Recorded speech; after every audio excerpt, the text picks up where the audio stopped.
بسم اللہ الرحمن الرحیم۔ السلام علیکم۔ پروگرام علم و حکمت میں خوش آمدید۔ میں ہوں محمد حسن الیاس۔ ناظرین کرام، متفرق سوالات کی نشست ہے۔ وہ سوالات جو آپ حضرات کی جانب سے سامنے آتے ہیں غام صاحب کی خدمت میں رکھتے ہیں۔ سلسلے کا آغاز کرتے ہیں۔ حزب سابق ماشاء تشریف فرمائیں جناب جاوید احمد غامدی صاحب۔ السلام علیکم غامدی صاحب۔ وعلیکم السلام۔ ہم صاحب، پہلا سوال آج کی نشست میں آپ کی خدمت میں یہ ہے کہ ہمارے ہاں دنیا میں 3 رجحانات سامنے آتے ہیں۔ ایک رجحان ہے مادہ پرست لوگوں کا، جو حقائق کو تجربے اور مشاہدے کی بنیاد پہ مانتے ہیں، اس سے ماورا کسی حقیقت کو ان کے ہاں نہیں مانا جا سکتا۔ دوسرا نقطہ نظر ہمارے ہاں نفسی علوم کے ماہرین ہیں، انہی سے مسٹیکل ریلیجنز کی پوری روایات نکلی ہیں، جو اپنے تخیل، اپنے باطنی مشاہدے کو بنیاد بنا کے لوگوں تک پہنچاتے ہیں۔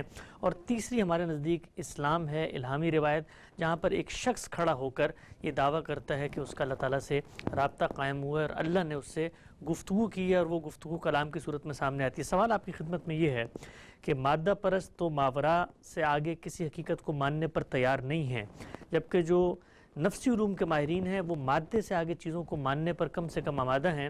تو کیا یہ ہو سکتا ہے کہ ہم مادہ پرست لوگوں کو ان نفسی علوم ماہرین کی چیزیں دکھا کر مذہب اسلام میں کیسے وحی کا نزول ہوتا ہے اس کی طرف مائل کر سکیں؟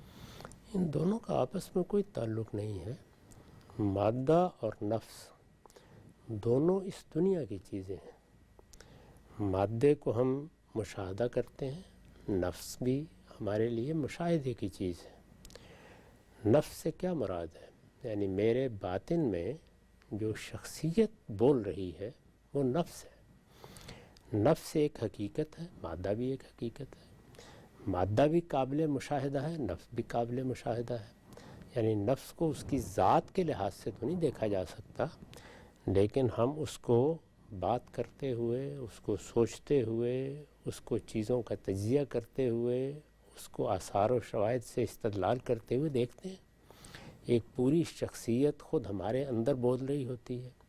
وہ جس کو ہم کہتے ہیں کہ میں ہوں، یا میں سوچتا ہوں، یا میں یہ کہہ رہا ہوں، تو وہ میرے نفس کا ادراک ہے، وہی میری زبان پر آ جاتا ہے۔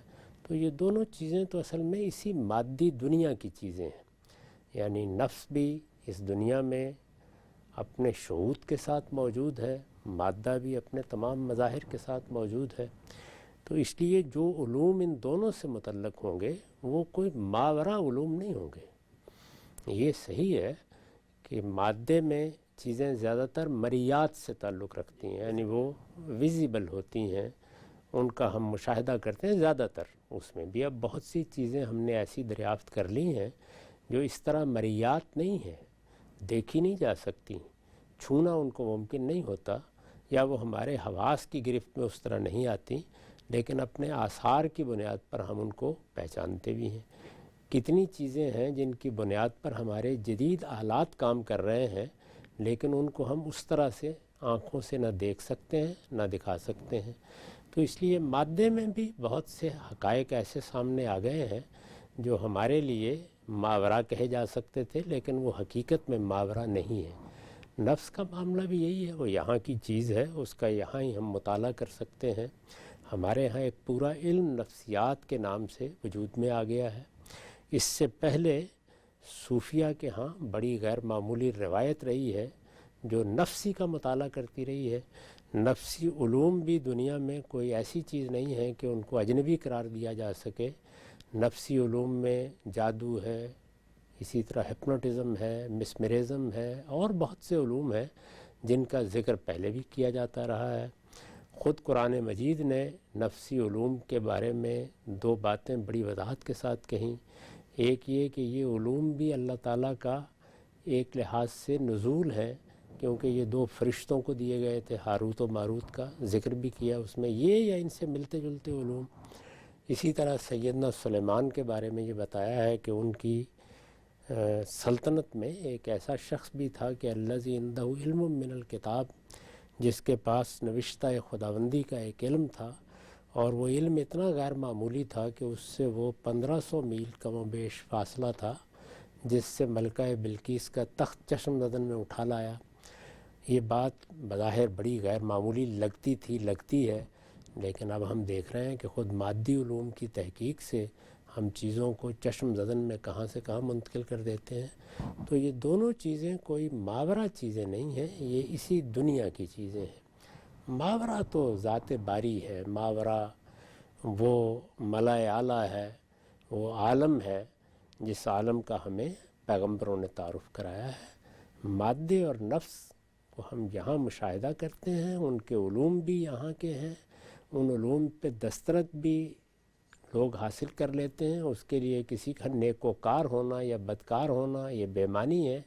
وہ ایسے ہی فنون ہے جس طرح سائنس ایک فن ہے، جو آدمی بھی چاہے ان فنون اور علوم میں مہارت پیدا کر سکتا ہے. ٹھیک. اچھا ہم سب یہ جو آپ نے فرمایا کہ نفس اور مادہ دونوں اصل میں دنیا کی چیزیں ہیں، اور دنیا ہی میں جس طریقے سے لوگ اپنا ایک رسوخ پیدا کر کے ان کا مشاہدہ کر سکتے ہیں یا ان کے بارے میں معلومات حاصل کر سکتے ہیں، نفس کے بارے میں یہ دعویٰ اگر آپ ذاتی سطح پر کریں تو سمجھ میں آتا ہے جی میں اپنی شخصیت کا مشاہدہ کرتا ہوں، مجھے پتہ ہے میرے اندر ایک استراری علم ہے، میں حسن و قبا پر حکم لگاتا ہوں. لیکن یہ دنیا کی چیز باقیوں کے لیے کیسے بنے گی؟ اس لیے کہ وہ تو صرف آپ کی ذات کی حد تک آپ کا نفس کا مشاہدہ ہے. ایسا ہی ہوتا ہے. دنیا کے تمام علوم پہلے مرحلے میں تو انسان کی دریافتی ہوتے ہیں، پھر آپ استقرا میں چلے جاتے ہیں. یعنی آپ یہ دیکھتے ہیں کہ جو چیز میں نے دیکھ لی، جو چیز میں نے چھو لی، جو چیز میں نے سن لی، کہ اب باقی لوگ بھی اس کو ایسے ہی سنتے ہیں. تو دو طرح کی چیزیں ہیں. ایک وہ ہے کہ جن کا مشاہدہ ہر شخص کر سکتا ہے. ہمارے باطن میں بھی ہمارے حواس بہت سی چیزیں دیکھتے ہیں.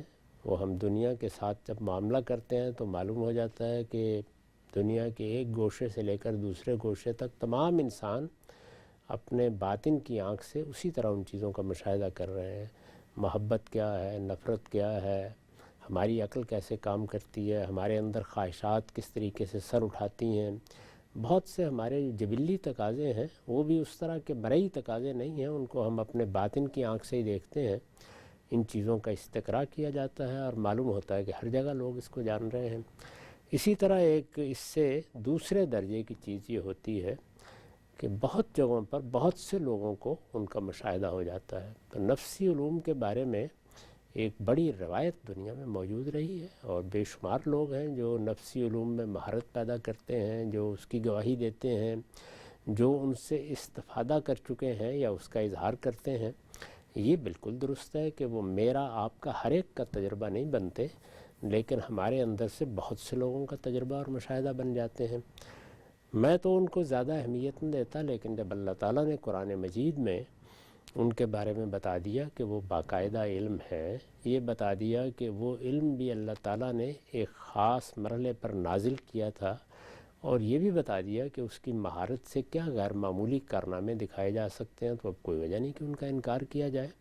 تاہم جس طریقے سے آپ استقراء کر کے عمومی چیزوں کا مشاہدہ کرتے ہیں، اس طرح کا مشاہدہ ان کا نہیں کیا جا سکتا یا نہیں کرایا جا سکا. نقطہ واضح ہوا، آگے بڑھاتے ہیں سلسلہ گفتگو کو. اچھا یہ بتائیے گا ہم صاحب، ایک شخص روئے زمین پر کھڑے ہو کر یہ دعویٰ کرتا ہے کہ میں خدا کا فرستادہ، میں منتخب ہوں، میں چنیدہ ہوں، مجھ تک اللہ کی بات پہنچ گئی ہے. اب دو ہی ذرائع ہیں اگر دنیا کے لحاظ سے، مادی اور نفسی. تو ظاہری بات ہے کہیں کوئی لکھی ہوئی چیز تو اللہ تعالیٰ نے کسی میسنجر کے ذریعے ان کے ہاتھوں میں نہیں پہنچائی، بلکہ ایک وجدانی طور پہ یا نفسی طور پہ ہی ان تک القاء ہوئی ہے یا پہنچی ہے. تو کیا یہ کہا جا سکتا ہے کہ جو تیسرا ذریعہ ہے وحی کا، وہ انسان تک پہنچنے کے لیے جس میڈیم کو اختیار کرتا ہے وہ مادے کا میڈیم نہیں ہے، وہ نفس کا میڈیم ہے؟ اس میں کوئی شک ہی نہیں ہے. ظاہر ہے کہ نفسی پر القاء ہوتا ہے، نفسی اس کا مخاطب ہوتا ہے، نفسی کو اللہ تعالیٰ نے یہ شرف بخشا ہے کہ اس سے وہ خطاب فرمائے.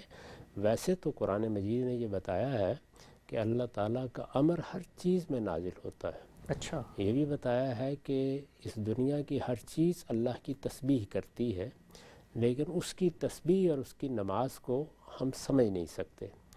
اس کائنات کا پروردگار کس طریقے سے ان سب چیزوں سے رابطہ پیدا کرتا ہے، ظاہر ہے کہ وہ ہمارے ادراک سے بالاتر چیز ہے، لیکن اللہ تعالیٰ نے بتایا ہے کہ ایسا بھی ہوتا ہے. انسانوں کے ساتھ بھی، جیسے کہ سورہ شورى میں بیان ہوا ہے، اللہ تعالیٰ نے واضح طریقے پہ بتا دیا کہ 3 راستوں سے ان کے ساتھ معاملہ کیا جاتا ہے. ایسا بھی ہوتا ہے کہ اللہ تعالیٰ براہ راست کلام کرے، اس میں پردے کے پیچھے سے آواز آتی ہے.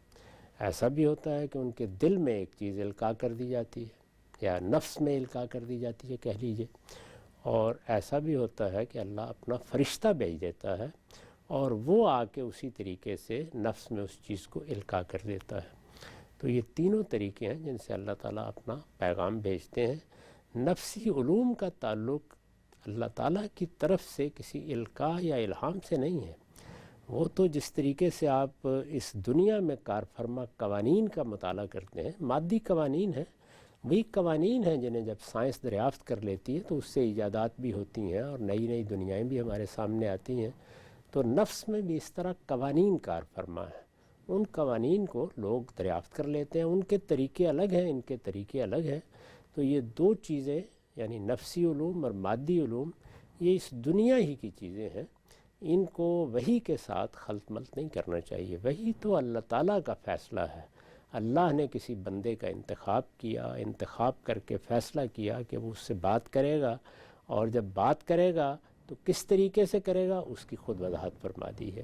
اس وجہ سے وہاں انتخاب ہوتا ہے، وہاں کسی علم کا ظہور نہیں ہوتا یا کسی ملکے کا ظہور نہیں ہوتا۔ ہمارے ہاں بہت سے مفکرین نے ملکہ نبوت کی اصطلاح اختیار کی ہے، یہ اصطلاح صحیح اصطلاح نہیں ہے۔ یعنی نبوت کوئی ملکہ نہیں ہے بلکہ اللہ تعالیٰ کی محبت ہے، اللہ تعالیٰ کی طرف سے کسی فرد کا انتخاب ہے۔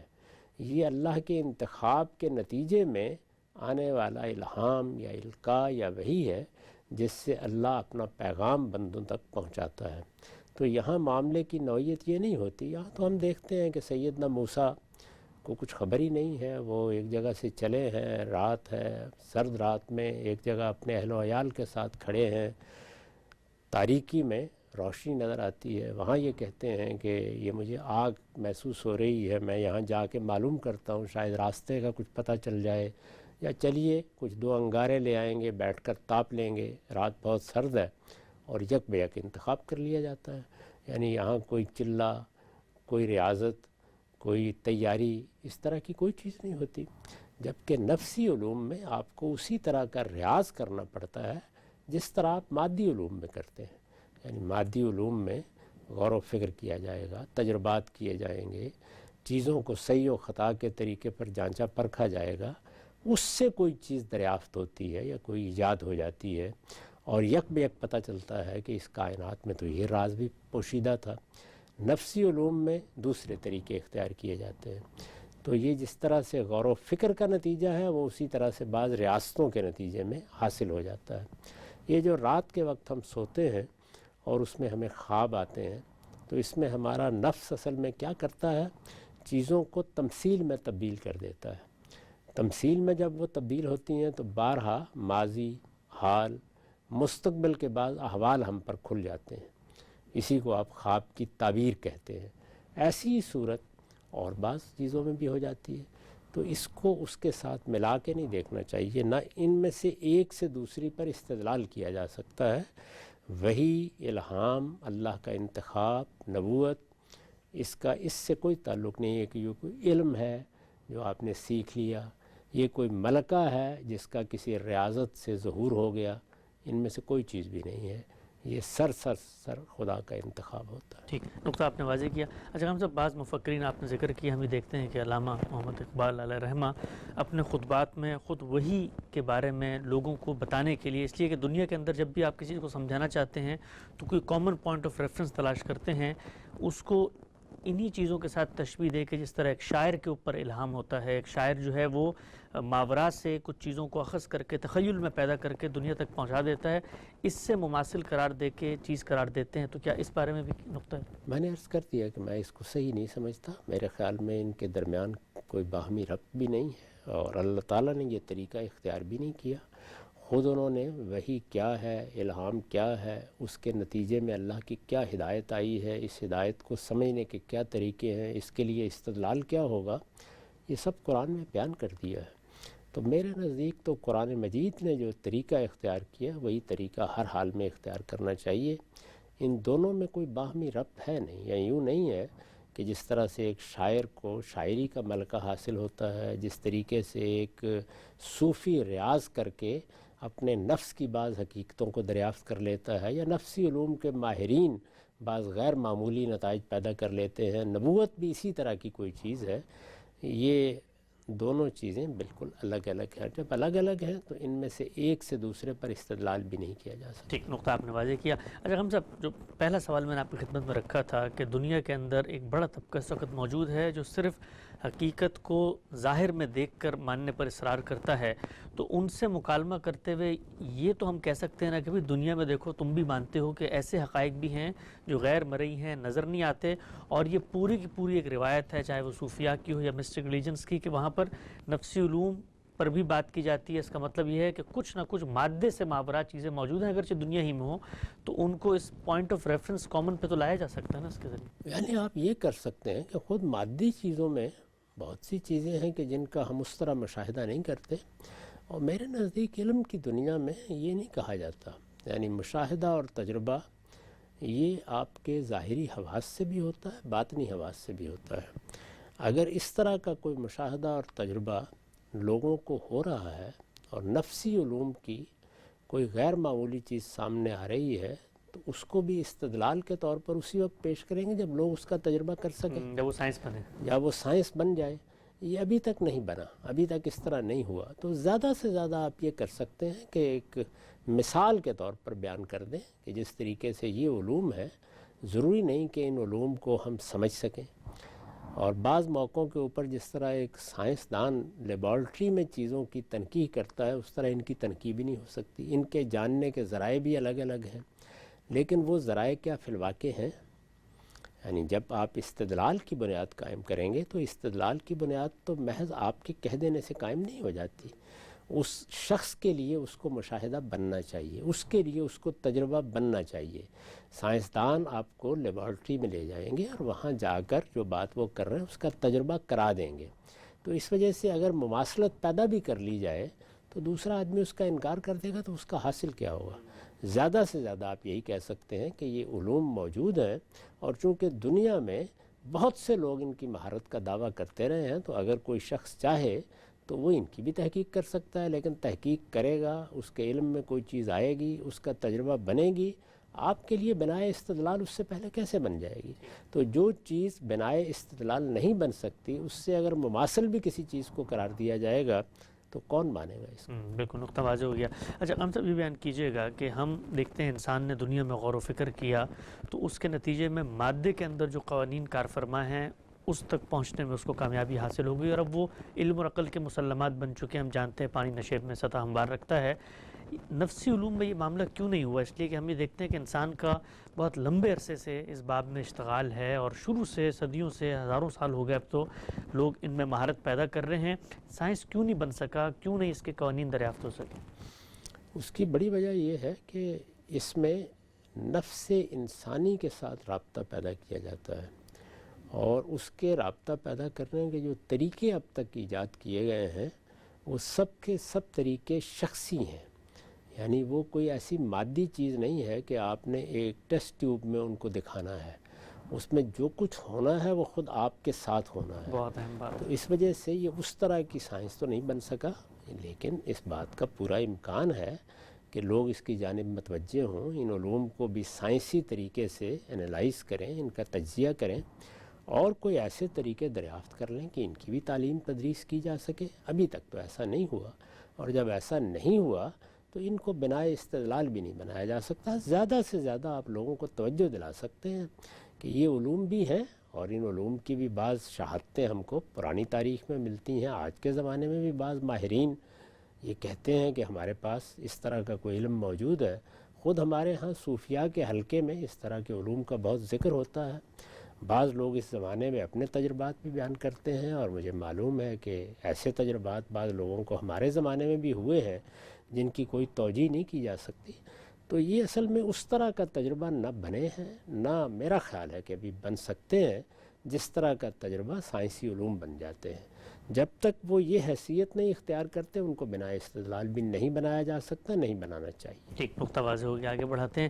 اچھا ہم سب یہ بات بیان کیجئے گا کہ اس پوری گفتگو کی روشنی میں اگر یہ نتیجہ خاص کیا جائے کہ وہی جو ہے وہ جس طرح مادی طور پہ ہم چیز کا تجربہ مشاہدہ کرتے ہیں، چاہے وہ مری ہو چاہے وہ غیر مری ہو، نفسی علوم کی طرح اس سے بالکل ماورا ہے، گویا ہمارے جو علم اور عقل کے مسلمات اس دنیا میں پائے جاتے ہیں وہ وحی کے میکینزم کو دریافت نہیں کر سکتے. اگر نہیں کر سکتے تو پھر وحی کو ہم کسی ایسے شخص کے لیے کیسے پیش کر سکتے ہیں کہ جو اس پورے کے پورے عقائد اور ایمان کے پروسیس سے نہ گزرا ہو کہ نبی کا انتخاب ہوا، اس کے ساتھ یہ سب کچھ ہوا. کیونکہ جیسے ہی ہم اس کے سامنے وحی کی کوئی بات پیش کریں گے تو وہ تو پوچھے گا نا کہ بھئی یہ سامنے کیسے ہے. نہیں، ہمیں اس کو پیش کرنے کی ضرورت کیوں پیش آ گئی؟ وہی جس شخص پر آتی ہے وہ یہ کہتا ہے کہ مجھے اللہ کی ہدایت میسر ہوئی ہے، مجھ پر ایک کلام نازل ہوا ہے. اس وقت وہ کلام قرآن مجید کی صورت میں موجود ہے. یعنی جو کچھ وحی کے ذریعے سے ملا ہے وہ کہیں غائب نہیں ہو گیا. وحی کیسے آتی ہے، اللہ تعالیٰ اس کے لیے طریقہ کیا اختیار کرتے ہیں، آواز کس طرح سنی جاتی ہے، جبریل کیسے آتے ہیں، وہ آ کر کس طریقے سے القاء کرتے ہیں، یہ سب چیزیں تو ہماری عقل، فہم، ادراک سے ماوراء ہیں. لیکن اس کے ذریعے سے جو کچھ آیا ہے وہ تو ایک حقیقت ہے، وہ ہمارے پاس موجود ہے، وہ قرآن مجید ہے. تو قرآن مجید نے بالکل عقلی طریقے سے یہ بتایا ہے کہ اس کے بارے میں فیصلہ کیسے کیا جا سکتا ہے. جو چیزیں قرآن نے اپنے بارے میں معیار قرار دے دی ہیں ان کو سامنے رکھ کر جب ہم نتیجے کو مان لیتے ہیں تو پھر ہمیں اس کی ضرورت نہیں رہتی کہ ہم یہ جانیں کہ یہ معاملہ ہوا کیسے ہے. یعنی جو پھل ہمارے پاس آ گیا ہے وہ ہے، سامنے ہے، وہ ایک حقیقی چیز ہے. یعنی قرآن مجید اللہ کا کلام ہے، ایک کلام الہی کی حیثیت سے چیز صادر ہو کے ہمارے پاس موجود ہے. تو جس طرح ہم باقی چیزوں کا مشاہدہ، تجربہ اور ان کی تحلیل کر سکتے ہیں اسی طرح قرآن مجید کی کر سکتے ہیں. تو وحی کا نتیجہ قابل تحلیل ہو گیا ہے. اسی طریقے سے اگر کسی اور علم کا بھی نتیجہ قابل تحلیل ہو جائے گا تو پھر وہ علم سائنس بن جائے گا. اس لیے مذہب کو اس طرح کی ضرورت نہیں ہے کہ وہ وحی کے بارے میں یہ بتائے کہ آئیے ہم آپ کو سمجھاتے ہیں کہ یہ کیسے آتی ہے. اس کو اس کی ضرورت ہی نہیں ہے، کیونکہ وحی کا جو نتیجہ ہے وہ قرآن کی صورت میں موجود ہے اور وہ اپنے استدلال کی بنیاد پر سمجھا اور سمجھایا جا سکتا ہے. بڑا دلچسپ نقطہ صاحب نے پیش کیا. اچھا، اگر اس بات کو ہم مان لیں تو پھر تو اس کا مطلب ہے دنیا کے اندر جتنے مذاہب ہیں اب ان مذاہب میں سے درست کون سا ہے اس کا فیصلہ اس کے کانٹینٹ کے تجزیے سے ہوگا. تو پھر تو یہ کہا جا سکتا ہے بہت ساری باتیں ہیں جو اپنے نتائج کے اعتبار سے تمام مذاہب میں یکساں ہیں، بنیادی اخلاقیات ہیں، انسانیت کی خدمت ہے، اس طرح کی چیزیں. تو پھر کیا ہم اس بات کو مان لیں گے کہ چونکہ کانٹینٹ کے لحاظ سے بات ٹھیک ہے تو اس کا مطلب وہ بھی کسی پیغمبر پہ آئی ہوگی؟ اس میں تو بڑا سادہ اصول ہے اور وہ یہ ہے کہ پیغمبر کو ایک تاریخی شخصیت ہونا چاہیے. اگر وہ تاریخ سے ماوراء کوئی شخصیت ہے تو سوال یہ ہے کہ جو چیز اس کی نسبت سے بیان کی جائے گی اس کو استناد کیسے حاصل ہوگا. اس وقت مذہب کے نام پر جو کچھ پیش کیا جاتا ہے، خواہ وہ ہندو مت پیش کرے، بدھ مت پیش کرے یا دوسرے مذاہب پیش کریں، جو کچھ بھی پیش کیا جاتا ہے اس میں پہلا سوال یہی ہوگا کہ آپ جو پروڈکٹ ہمارے سامنے لا رہے ہیں، یعنی وحی اگر ہوئی ہے، الہام ہوا ہے، اللہ نے کلام فرمایا ہے تو وہ نتیجہ نکلے گا نا. کوئی چیز سامنے آئے گی اس کا استناد پیغمبر سے ہونا چاہیے. یہ تو لازمی نتیجہ ہے نا، ورنہ تو کسی چیز کو بھی آپ نسبت دے کے بیان کر سکتے ہیں. عقلی تقاضا ہے. تو اس استناد میں تو قرآن مجید کے مقابل میں کوئی چیز ہے ہی نہیں. اچھا، اس لیے کہ وہ پیغمبر جس پر قرآن نازل ہوا، کہا جاتا ہے کہ نازل ہوا، وہ ایک تاریخی شخصیت ہے. ہر آدمی اس کے بارے میں واقف ہے. وہ کوئی تاریخ سے ما قبل کی شخصیت نہیں ہے کہ جس کے بارے میں معاصر شہادتیں موجود نہ ہوں. وہ دنیا میں تشریف لائے، جس علاقے میں پیدا ہوئے، جس وقت پیدا ہوئے، جو زندگی گزاری، اس کی تفصیلات تاریخ کو منتقل ہو گئی ہیں. تو رسالت مآب صلی اللہ علیہ وسلم یا محمد الرسول اللہ کی شخصیت ایک تاریخی شخصیت ہے. دوسرے یہ کہ جو کتاب ان پر نازل ہوئی جس کو وہ خدا کی کتاب کے طور پر پیش کر رہے تھے، وہ کتاب بھی ہمارے پاس بغیر کسی شبہ کے پہنچ گئی ہے. وہ اجماع اور تواتر سے منتقل ہوئی ہے کانٹینٹ موجود ہے اور اسی طرح موجود ہے جس طرح کہ وہ انہوں نے پیش فرمائی تھی. تو اس وجہ سے اس کے مقابل میں اب کوئی چیز نہیں ہے. اور قرآن مجید کو جب ہم پڑھتے ہیں تو وہ اس راز کو بھی کھول دیتا ہے کہ اللہ تعالیٰ نے کوئی الگ الگ مذاہب نہیں بھیجے. اللہ کا مذہب یا اللہ کا دین جس کو کہا جاتا ہے وہ ایک ہی رہا ہے. آدم علیہ السلام سے لے کر سب پیغمبروں نے اسی دین کی تعلیم دی ہے. محمد الرسول اللہ صلی اللہ علیہ وسلم نے کبھی یہ نہیں کہا کہ میں کوئی نیا دین لے کے آیا ہوں یا میں کوئی نئی دعوت دنیا میں برپا کر رہا ہوں. انہوں نے ہمیشہ یہ بات کہی اور قرآن مجید کے برق پر لکھی ہوئی ہے کہ یہ سب پیغمبروں کا دین ہے. اللہ تعالیٰ نے آدم علیہ السلام سے جب نبوت کا سلسلہ شروع کیا اس وقت سے لے کر محمد الرسول اللہ تک ہر پیغمبر نے یہی دعوت پیش کی ہے, یہی ہدایت لوگوں تک پہنچائی ہے, یہی اللہ کی ہدایت ہے. اس کا نام بھی ہمیشہ سے اسلام ہی رہا ہے. یہ لوگ ہیں کہ جو اس میں فرقے پیدا کر لیتے ہیں, وہ پہلے پیغمبروں کی تعلیمات میں بھی ہو گئے, ہمارے بھی ہاں ہو رہے ہیں. تو قرآن مجید نے اس چیز کو بڑی وضاحت کے ساتھ بیان کر دیا کہ اللہ کا دین ہمیشہ سے ایک ہی رہا ہے. اب ظاہر ہے کہ اگر دین ایک ہی رہا ہے تو پھر دعوت بھی ایک ہی ہوگی, پیغام بھی ایک ہی ہوگا, ہدایت بھی ایک ہی ہوگی, جو باتیں اس میں کہی جائیں گی وہ باتیں بھی یکساں ہوں گی.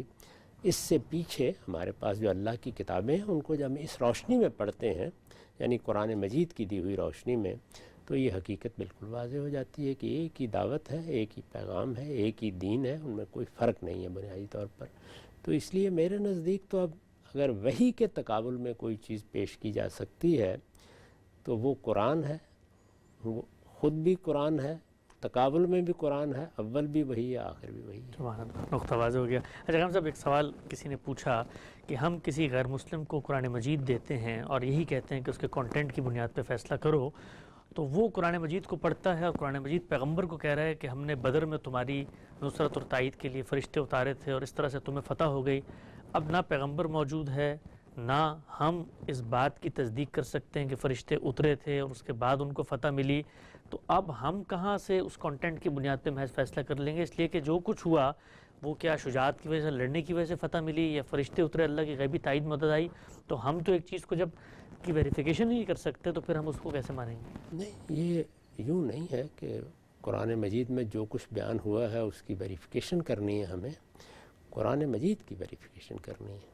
یعنی قرآن ماخذ ہے, وہ اپنی ذات میں علم کا منبع ہے. جس طریقے سے میرا ادراک, جو میرے حواس کا ادراک ہے, وہ میرے لیے ذریعہ علم ہے, اسی طریقے سے میری عقل جب کسی چیز کا استنباط کرتی ہے تو ایک دوسرا ذریعہ علم وجود میں آتا ہے. تو قرآن اللہ تعالیٰ کی کتاب کی حیثیت سے ذریعہ علم ہے. اس ذریعہ علم کے لیے دلائل طلب کرنے چاہیے. جب آپ نے اس ذریعہ علم کی تصدیق کر لی اور دلائل کی بنیاد پر یہ تسلیم کر لیا کہ یہ اللہ کی بات ہے, تو پھر یہ اللہ تعالیٰ کی طرف سے دی جانے والے اخبار ہے, یعنی یہ اللہ کی طرف سے دی جانے والی اطلاعات ہیں. پھر ان میں سے ہر چیز کو الگ سے تصدیق کے مرحلے سے گزارنے کی ضرورت نہیں ہوتی.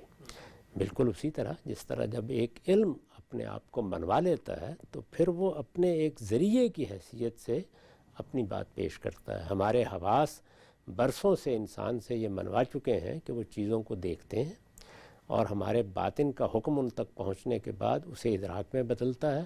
لہٰذا اب حواس کے ذریعے سے حاصل ہونے والا علم یہ ہر طرح کے شک و شبہ سے بالا تر ہو جاتا ہے. شک و شبہ تو خیر انسان کسی چیز پر بھی کر سکتا ہے, لیکن عموم میں ہم اس پہ اعتماد کرتے ہیں. اسی طرح سے ہماری عقل جب جو کچھ ہمارے سامنے آتا ہے اس سے استدلال کر لیتی ہے, تو عقلی چیزوں کو ہم پھر اس استدلال کی بنیاد پر مانتے اور سمجھتے ہیں, اور یہ کہتے ہیں کہ یہ چیز تو عقلاً لازم ہو گئی ہے, اس کا انکار کرنا ممکن نہیں ہے. اسی طرح قرآن مجید ایک ذریعہ علم بن جاتا ہے.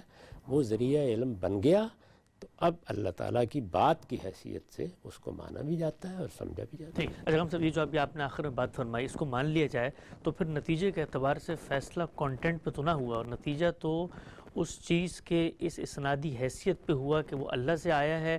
اگر اس پر ہوا تو پھر تو ہمیں سب سے پہلا سوال یہی پوچھنا جانا چاہیے نا کہ بھی اللہ تعالیٰ نے کیسے دیا ہے, پھر وہی کی پوری کیفیات وہ سب کچھ زیر پیسہ جائے. میرا خیال ہے کہ میں اپنی بات واضح نہیں کر سکا. یعنی کانٹینٹ کی بنیاد پر ہم اس کا فیصلہ کریں گے کہ وہ اللہ کی کتاب ہے. ٹھیک.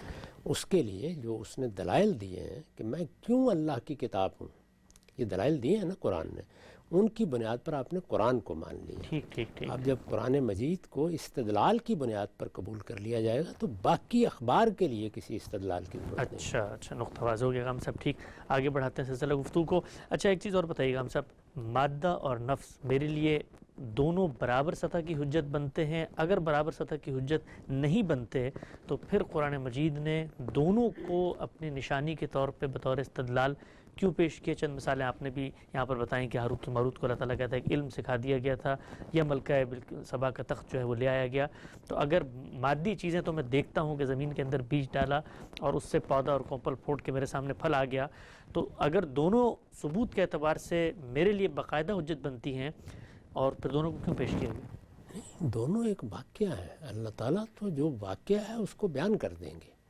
اب یہ بات کہ وہ میرا علم کیسے بنے گا، تو میرے ذرائع وہی ہیں جو تینوں میں نے عرض کر دی ہے، یعنی یا وہ چیز میرا تجربہ اور مشاہدہ بنے گی، میں کسی علم سے واقف ہو جاؤں گا، میں اس کی شہادت دوں گا، میں لوگوں کو اس سے متعارف کراؤں گا۔ یہ دنیا میں مادی علوم ہیں، ان میں بھی ایسے ہی ہوتا ہے، ایک سائنسدان ایک چیز کو دریافت کر لیتا ہے، جب وہ دریافت کر لیتا ہے تو وہ دنیا کے سامنے اپنی دریافت پیش کر دیتا ہے۔ اس کے بعد آپ اس دریافت کو جانچتے ہیں، پرکھتے ہیں، اس کا امتحان کرتے ہیں۔ آپ کو معلوم ہے کہ دنیا میں سائنسی ایجادات میں بھی بعض اوقات لوگوں نے فریب دے دیا، تو جانچنے پرکھنے کا عمل شروع ہو جاتا ہے۔ جانچنے پرکھنے کا عمل شروع ہوگا تو کوئی بات مان لی جائے گی۔ تو قرآن مجید نے جو ہمیں اطلاعات دی ہیں، میں پھر عرض کر دوں کہ وہ قرآن کی اطلاعات ہیں۔ قرآن مجید کو جب ہم ان دلائل کی بنیاد پر خدا کی کتاب مان لیتے ہیں جو اس کے اپنے کانٹینٹ کی بنیاد پہ پیش کیے گئے ہیں، تو اس کے بعد وہ اخبار بن جاتی ہیں ہمارے لیے، یعنی وہ اللہ کی خبر ہے، اس وجہ سے اس کو مانا جاتا ہے۔ رہی یہ بات کہ وہ میرا تجربہ بنے، میرا مشاہدہ بنے، اس کے لیے تو مجھے جدوجہد کرنی ہے۔ تو میں اگر چاہوں گا تو نفسی علوم کو سیکھنے کے لیے کسی ماہر کے پاس چلا جاؤں گا۔ اب بھی اگر مجھے سائنسی چیزوں کے مشاہدے میں جانا ہے تو کیا میں وہ گلی میں چلتے ہوئے مشاہدہ کر لیتا ہوں؟ اس کے لیے مجھے سائنسدانوں کے پاس جانا ہوتا ہے، اس کی مہارت پیدا کرنی ہوتی ہے، وہ علم سیکھنا ہوتا ہے، مجھے کسی معمل میں جا کر، کسی لیبارٹری میں جا کر ان چیزوں کا تجربہ کرنا ہوتا ہے، یہاں تک کہ وہ تجربہ ہزاروں لوگوں کا تجربہ بن جاتا ہے، اور اس کے بعد ہم ان کو سائنسی دریافتوں یا سائنسی حقیقتوں کی حیثیت سے پیش کر دیتے ہیں۔ یہی معاملہ نفسی علوم میں بھی اگر کسی موقع پر لوگ اس کو جانچنا چاہیں گے تو ہوگا۔ اس وقت جو بات قرآن کی بنیاد پہ کہی جا رہی ہے وہ اس لیے نہیں کہی جا رہی کہ اس کا تجربہ ہو گیا، اس کا مشاہدہ ہو گیا، وہ علم ہم نے جان لیا، ہم اس کے ماہر ہو گئے، استقراء سے معلوم ہو گیا، نہیں، وہ اللہ کی خبر بن گیا، اور اللہ کی خبر بن جانے کے نتیجے میں وہ علم کا ایک بڑا ذریعہ ہے جس سے ہمیں پہنچ گیا۔ اللہ کی خبر بنا ہے، کہاں بنا؟ قرآن مجید میں۔ قرآن مجید کو کیوں مانے گی؟ اس کا استدلال الگ ہے۔ بالکل ٹھیک بات تو ہے۔ یہ ترتیب یوں رکھنی چاہیے کہ قرآن مجید جن دلائل کی بنیاد پر اللہ کی کتاب مانا جاتا ہے وہ الگ دلائل ہیں۔ ٹھیک، ان دلائل کو جب آپ نے سمجھ لیا، جان لیا، مان لیا کہ یہ اللہ کی کتاب ہے، تو اب اللہ کی کتاب کا حرف حرف ہمارے لیے وہ صحیح خبر ہے کہ جس کے سوا کوئی اور چیز ہمارے لیے قابل التفات نہیں رہتی۔ ٹھیک، نقطہ بالکل واضح ہو گیا ہم سب 2 اور 2 4 کی طرح۔ آخری سوال آج کی نشست کا وہ آپ کی خدمت میں یہ ہے کہ مادے کے اندر انسان نے جب غور و فکر کیا تو اس سے یہ دنیا کی چکا چوند اور سائنس کی ترقی ہمارے سامنے آتی ہے۔ نفسی علوم کے اندر جب انسانوں نے غور و فکر کیا تو ہم نے دیکھا کہ باقاعدہ متوازی ادیان اس سے وجود پذیر ہوئے، خود مسلمانوں کے اندر ہوں یا باقی مسیحیت کے اندر ہوں، جو لوگ اس طریقے سے اپنے نفس کی جس کو آپ کہتے ہیں اعماق میں اترے، تو انہوں نے پورے کے پورے ایک وجدانی تصورات، ایک ماورائی تخیل پہ مبنی چیزیں پیش کیں، چاہے وہ عالم مثال کی چیزیں ہوں۔ تو اس میں کیا نقطہ نظر ہے آپ کا کہ اللہ تعالیٰ کے ہاں چونکہ ایک اسکیم بھی جاری ہے، شیطان بھی اثر انداز ہوتا ہے، تو مادے میں تو شیطان اثر انداز ہو نہیں سکتا۔ یہ میرے پاس میز ہے، اس میں قوانین کار فرما ہے، کیا شیطان کی طاقت نفسی علوم میں زیادہ ہوتی ہے بنسبت مادے کی؟ یہ نفسی علوم میں زیادہ ہوتی ہے، اس لیے کہ نفسی علوم میں خود نفس کے ساتھ جس طرح فرشتوں کا رابطہ ہو جاتا ہے، اسی طرح شیاطین جن کا رابطہ بھی ہو جاتا ہے، اور نفسی علوم میں اس کا بھی بڑا اندیشہ ہوتا ہے کہ خود نفس بعض مغالطات پیدا کر دیتا ہے۔ میں نے اسی لیے مثال دی کہ ہمیں جو خواب آتے ہیں، رویا دیکھتے ہیں ہم، ان میں خود نفس تمثیلات پیدا کر دیتا ہے۔ یہ تمثیلات بعض موقعوں پر ایسی غیر معمولی ہوتی ہیں کہ انسان کو اپنی گرفت میں لے لیتی ہیں، لیکن ان کی حقیقت اس کے سوا کچھ نہیں ہوتی کہ ہماری اپنی تمنائیں، ہماری اپنی آرزوئیں، ہماری اپنی امنگیں، ہمارے وجود پر گزرنے والے احوال، وہ ہمارے ہاں ایک تمثیل کی صورت اختیار کر لیتے ہیں۔ تو نفس میں اس کا امکان زیادہ ہے، تاہم جو لوگ ان علوم سے دلچسپی رکھتے ہیں وہ ان میں بھی چیزوں کی تفریق کرتے ہیں، اس کے ذرائع بھی بیان کرتے ہیں، ان کے لیے دلائل بھی دیتے ہیں۔ یہ علوم اس طریقے سے ہر شخص کے علوم نہیں بن سکے۔ جب نہیں بن سکے تو ظاہر ہے کہ کسی ماہر آدمی کے ذریعے ہی سے آپ ان سے واقف ہوتے ہیں، اور واقف ہو جانے کے بعد بھی اگر وہ آپ کا اپنا تجربہ نہیں بنے، آپ کا اپنا مشاہدہ نہیں بنے، تو شک و شبہ کی گنجائش باقی رہتی ہے۔ آخر ہم جو رویا دیکھتے ہیں یا خواب دیکھتے ہیں وہ بھی میرا تجربہ ہوتے ہیں، وہ آپ کا تجربہ ہوتے ہیں۔ آپ اپنے تجربے کو بیان کر سکتے ہیں کہ آپ نے یہ چیز دیکھی ہے، آپ اپنا خواب مجھے نہیں دکھا سکتے، میں اپنا خواب آپ کو نہیں دکھا سکتا۔ تو نفس پر گزرنے والے احوال رہتے شخصی ہیں۔ جب وہ شخصی ہیں تو ظاہر ہے کہ ان کا اس طریقے سے علم بن جانا ممکن نہیں ہوتا جیسے مادی علوم علم بن جاتے ہیں۔ ٹھیک، نقطہ واضح ہو گیا۔ مادی علوم، نفسی علوم اور وحی کا علم، ان تینوں میں کیا جوہری بنیادی فرق ہے، اور قرآن مجید جب ہم تک پہنچتا ہے، وحی کی بنیاد پہ پہنچتا ہے، ان علوم کے مقابل میں اس کی صداقت کا فیصلہ کیسے کیا جائے گا۔ غامدی صاحب سے گفتگو ہوئی، وقت یہاں پہ ختم ہوتا ہے، دوبارہ حاضر خدمت ہوں گے، اب تک آپ کو بہت شکریہ۔